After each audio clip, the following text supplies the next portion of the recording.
Bom, gente, estamos mais uma vez aqui, iniciando o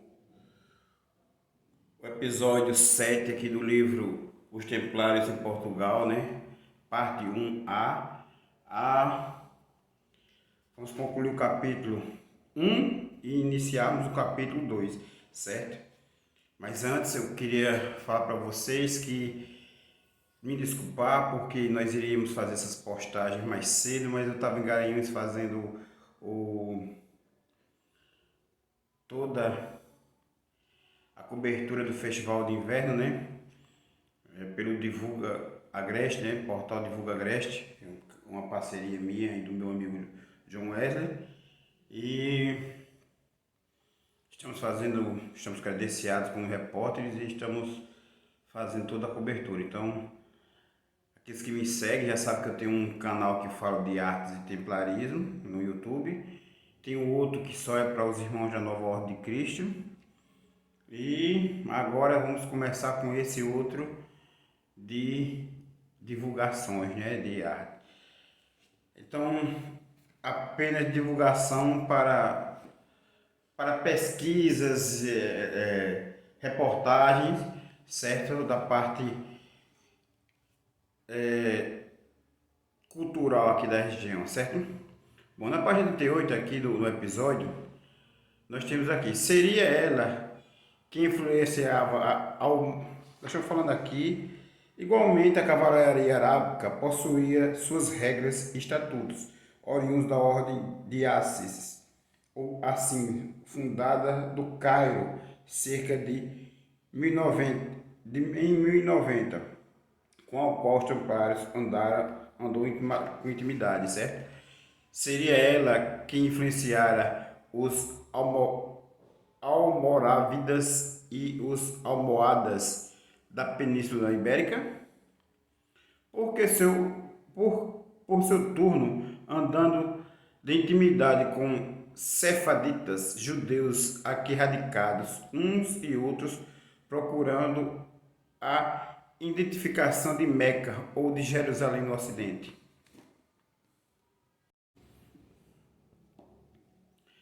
Bom, nós templários, ou os templários remateriam na feitura de Charlotte de Tomar, daí a razão das lutas interinas e de quantas cruzadas acrescentadas houveram diante da reconquista cristã da península, pela posse de certos inúmeros enclaves sagrados, como posto residual, a saber, arcanos.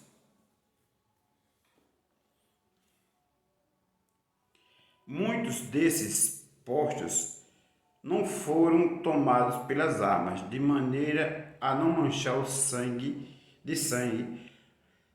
a sacralidade e transcendência deles, mas pela razão iluminada necessária a quantos pactos pacíficos houveram.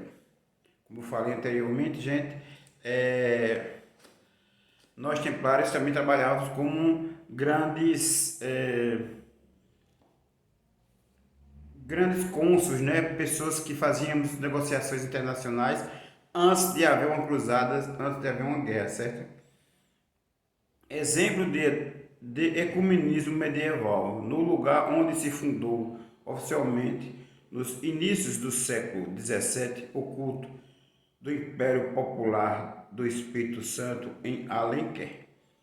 Está próximo desde a localidade de Meca, com a sua primitiva mesquita convertida em igreja de Santa Quitéria. Dois polos opostos que se completam. Sabe-se também das batalhas terríveis pela posse do território, englobando a mesquita de Fátima, nas serras de Aires e Candeeiros ou Candeia.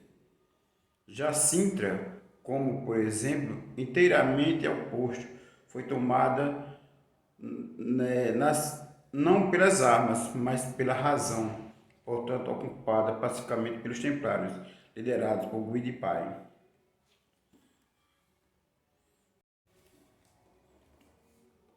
Bom, gente, aliás, lideradas por Gaudenz Pais. Para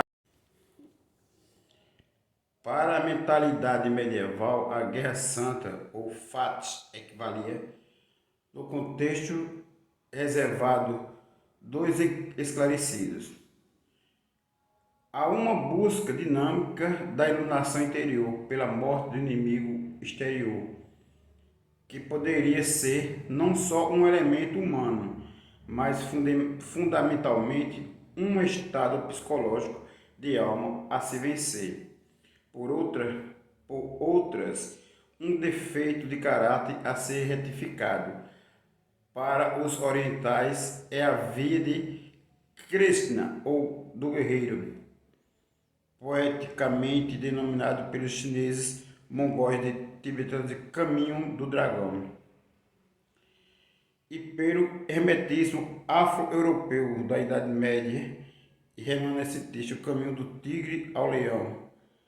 Acerca deste tema, tão melindroso nos dias que correm, é ainda Pinharanda Gomes tomar a palavra no seu livro de recitado.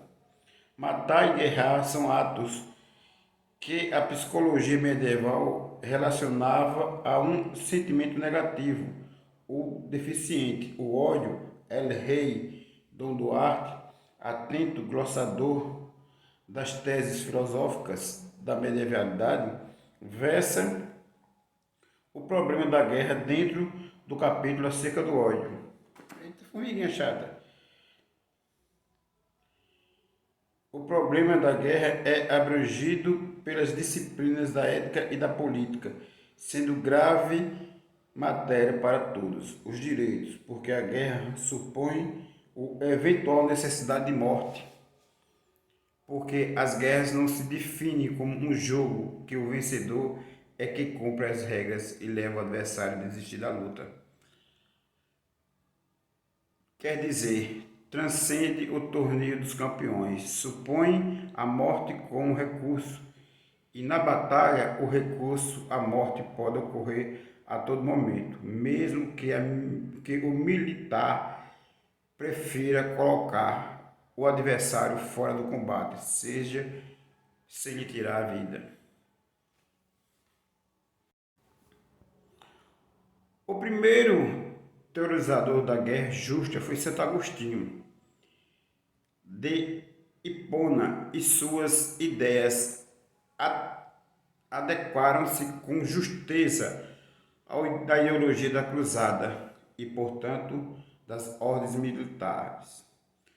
O Islã prescindia de um teorizador da guerra, porque a guerra santa se acha contemplada no seu próprio livro sagrado, que manda combater na via de Deus quem faça a guerra, quem é também ela caminho divino, o Jacques. A cruzada inspira-se na acrescentada que é anterior e que poderá ter sido a causa dos cruzadas.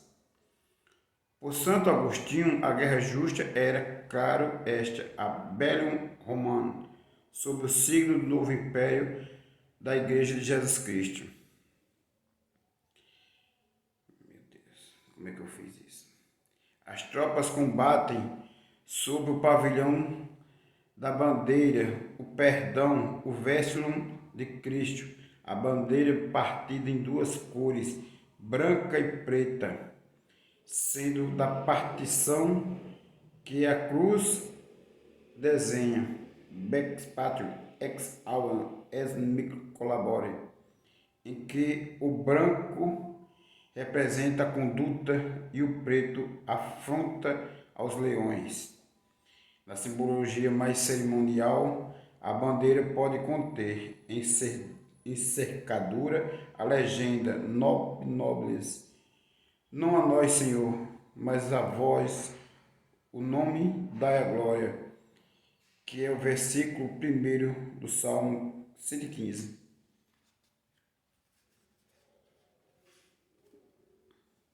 Veja, Vou dar uma paradinha aqui para fazer um comentário rápido para continuarmos. Toda guerra em nome de Deus, toda perseguição, toda falsa guerra santa, onde você tem que perseguir uma pessoa que pensa diferente de você, onde você mata outra pessoa, onde você critica outra pessoa, tudo que está na terra é porque Deus quer, certo? Existem pessoas difíceis no planeta Terra, então para aprender com você que é mais pacificador, a não fazer o mal. Então não se combate o mal com outro mal. Então, aquelas cruzadas feitas por mim no período templário foram um dos maiores erros que cometi. Então, nenhuma guerra é santa.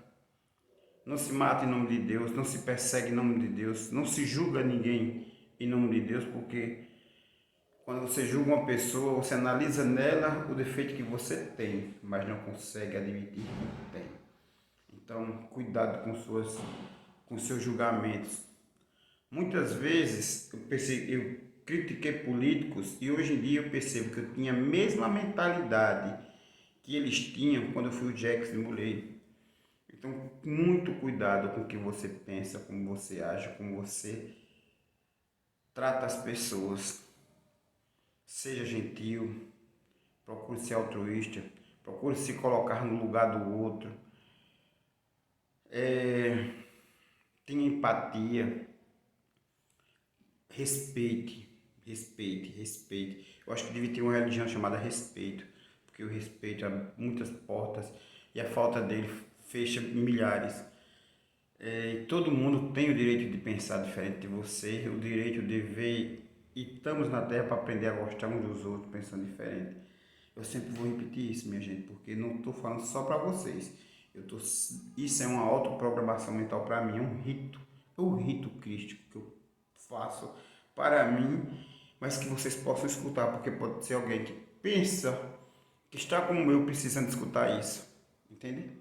Não é nenhum sermão, não quero trazer ninguém para a minha religião, não estou montando nenhuma religião, não sou contra as religiões, mas eu acho elas de necessário para quem já trilhou o caminho da evolução, como nenhum dos mestres crísticos deixou nenhuma religião, Osíris não deixou religião, Buda não deixou nenhuma religião, Krishna não deixou nenhuma religião, Jesus Cristo não deixou nenhuma religião. Então é por isso que eu acho desnecessário as religiões, né?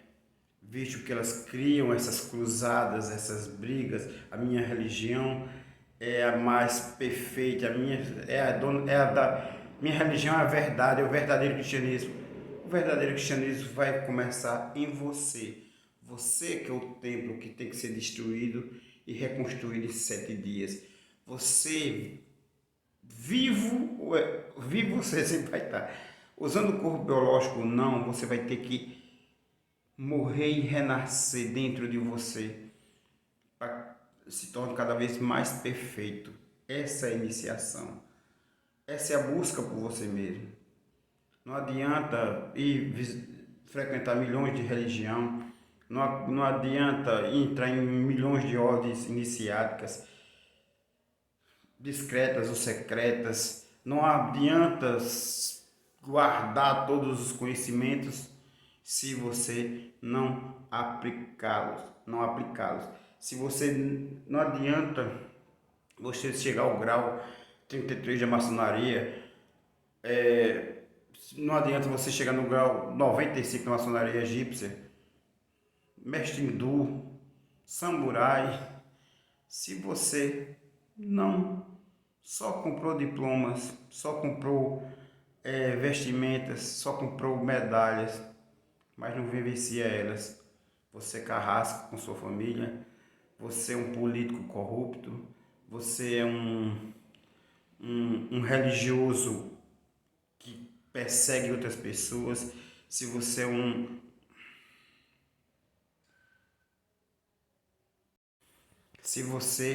é uma pessoa que tem preconceito com pessoas que pensam diferente de você, que tem sexualidade diferente de você, se você acha que faz parte do povo de Deus que está salvo, mas tem que perseguir outras pessoas que não são filhos de Deus, que você acha que pessoas que têm outra religião diferente de você não vai para o céu, entende? Se você acha que vai para o céu, é só orgulho, gente. Então, era esse comentário que eu queria fazer para continuar aqui a nossa leitura, certo? Então, a ética cristã acerca da guerra justa, que nunca teve guerra justa, nem que seja filosófica, ela não é uma guerra justa se você tem que fazer outra pessoa desmerecer, inspira-se no magistério evangélico, se bem que o evangelista de Mateus considere a guerra oposta a Cristo. Eu também concordo com ele. Hoje eu concordo, quando eu fui Jackson Muley, não. Ele introduz o conceito de guerra em legítima defesa, pelo que há lugar para o exercício de uma guerra que se funda nas ideias de propter caritatem ou et correctione. Formula-se como um mal que vem por causa do bem esperado. Os cruzados estavam certos da regra. Os conquistadores de Lisboa, Obsten e Arnulfo, testemunharam isso por escrito. A piedade em favor de Deus não é crueldade. Fazei a guerra pelo zelo da justiça e não por impulso violento da ira. Acontecendo a morte do homem, o cruzado cavaleiro tem por certo que o mata, não homicida, mas com malícia. O discernimento acha-se no ensino de São Bernardo, sine cont oxtem malefactore, non homicidae, sed et destine melicidade. Não perca como homicida, mas direi eu, com malicidade. Não peca com homicida, mas direi eu, com malicidade. Porque mata o pecador para defender os bens. O cavaleiro mata o pecador, que já é pecador também, viu, gente? O cavaleiro mata o pecador, não porque ele, mas pelo pecado que transporta. Quer matar o infiel não deveria ser que matar o infiel não deveria ser o fim último do cavaleiro, sem identificar o verdadeiro infiel. É a catequese de São Bernardo de Claraval, explicita ao mestre Hugo, na chamada segunda carta acerca da guerra espiritual. Ainda acerca dos Almoridaves de Almohadas, os primeiros fatimidas convictos, esclarecidos por vocação e pacíficos por natureza, desde que, logicamente, não vissem perigadas as suas posses, no caso territoriais, nesses predicados destoando inteiramente dos bergeberes moroquinos. A sua origem espiritual é assim descrita por Oliveira Martins. Para as fronteiras da Nigéria, do Saara, vivia uma tribo berégere, cujo rei Iahã tinha visões. Um santo Abalá, chegado de fora, converteu a espécie de islamismo que seguia. Os justos contrariaram um rabita, convertendo a fortaleza Tebaída, onde se recolheram a orar. Daí começou a propaganda e assim nasceu a seita de Morumbitum, vulgo mouros, os habitantes da Rabita, a que os espanhóis vieram a chamar de Almoravides. Após esses almoravides ou almoravidas, de quem o castelo templário Almoron herdara o nome, vem almohadas ou almohades, fundador de Mamed Intuber, da tribo muçulmanas marroquinos, tendo se convertido à teologia ortodoxa de Al-Ash'ari. Fez-se também rabita, fundador da Almoravidim, ou unitários, em meados do século XII. A Península Ibérica já estava agregada à dinastia almohada, prossegue Oliveira Martins. A outra, a dos Mirimitas, vem em meados do século XIII, no ano de 1250.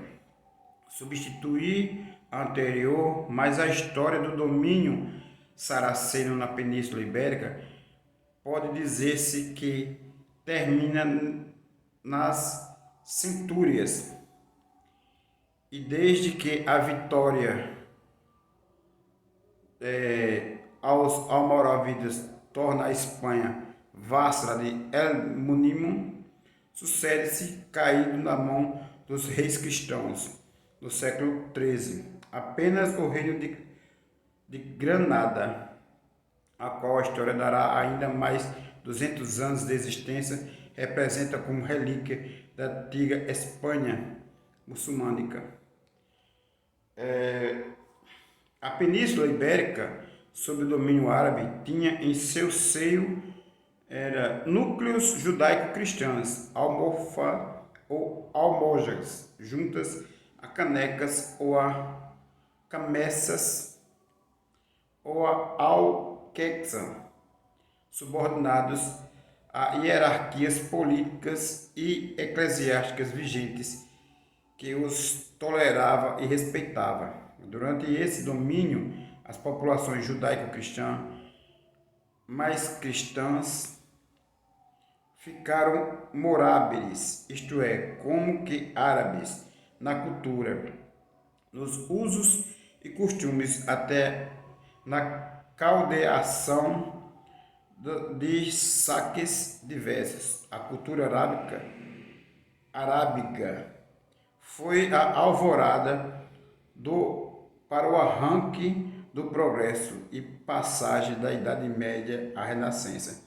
Sem ela, dificilmente ou mesmo impossivelmente a Europa progrediria, diz ainda Oliveira Martins na obra citada.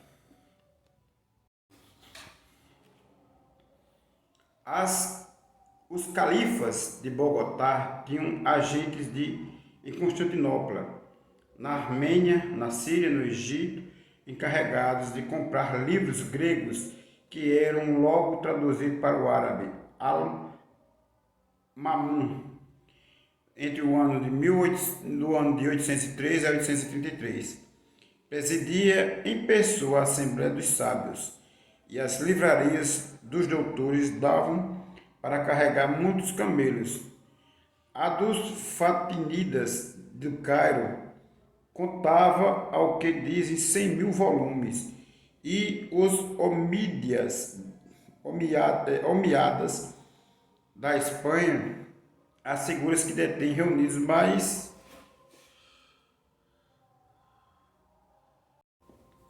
Bom, continuando aqui, gente, os eruditos. Perdi aqui, viu, gente? Espera um pouco, deixa eu voltar aqui. Onde é que eu estava antes? Deixa eu fechar aqui a porta, espera aí.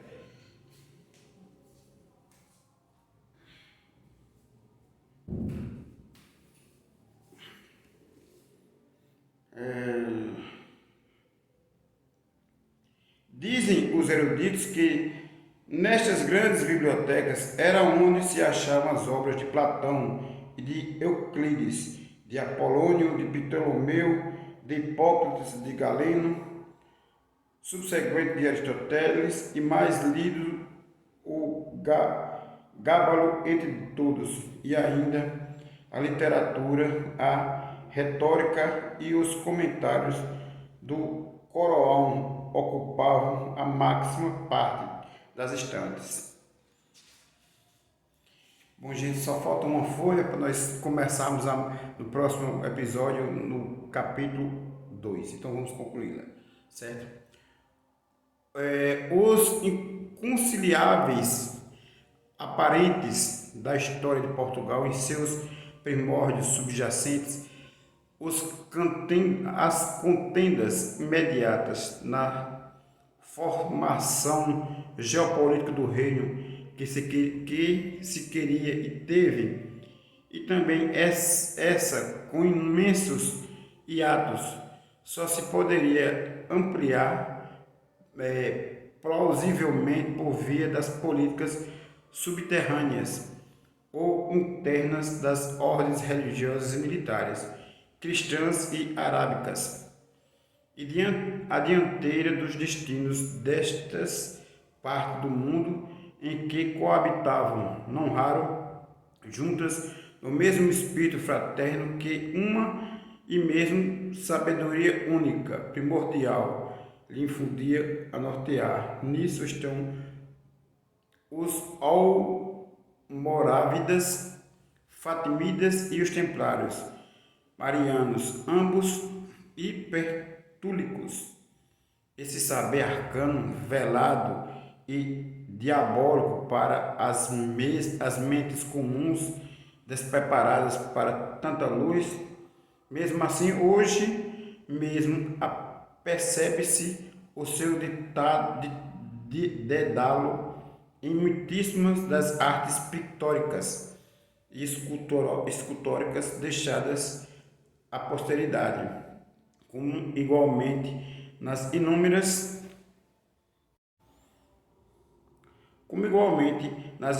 lendas populares criadas por supersticioso temor da ignorância impõe em volta dos templários. Exemplo, a lenda do Mouro Amor Pombal. Há muito tempo, nas margens do rio Quebruncas, vivia um belo jovem mouro de olhos verdes, cor de esmeralda, traiçoeira, que procurava encantar todas as mais belas mulheres para o seu harém. Sua fama estendia-se desde a margem do Mondego até as margens do Tejo, em vagas de simpatia e acanhado respeito. Certo dia, os templários, guiados pelo arcanjo São Miguel, deram-lhe um combate de morte, que durou até o luar de agosto. No momento, viram-se desaparecer na gruta encantada do seu palácio. Taparam-lhe todas as entradas e construíram em cima um castelo. As moças desta terra ainda guardam a memória da fama desse mouro encantador, contada de mães para filhas, em singela advertência: toda menina que for ao castelo depois do sol se pôr, ouvirá uma música harmoniosa, quase imperceptível, e se ficar curiosa ao ouvi-la, será encantada por um belo rapaz que lhe cantará: menina, vem ter comigo, vem ao meu encanto quebrar, sou um mouro teu amigo, que te quer namorar. Bom, gente, ficamos por aqui e vamos seguir com o capítulo 2, no episódio 8. Minha gente, sou muito grato por todos vocês, por todos os comentários, por todas as pessoas que compartilham meus vídeos, me sigam, compartilhem e o episódio completo 7 você vai encontrar no meu canal do YouTube, Maxwell Rodrigues de Moraes, e aí, ou então Arte Reformista TV. Procure e assista ele completo.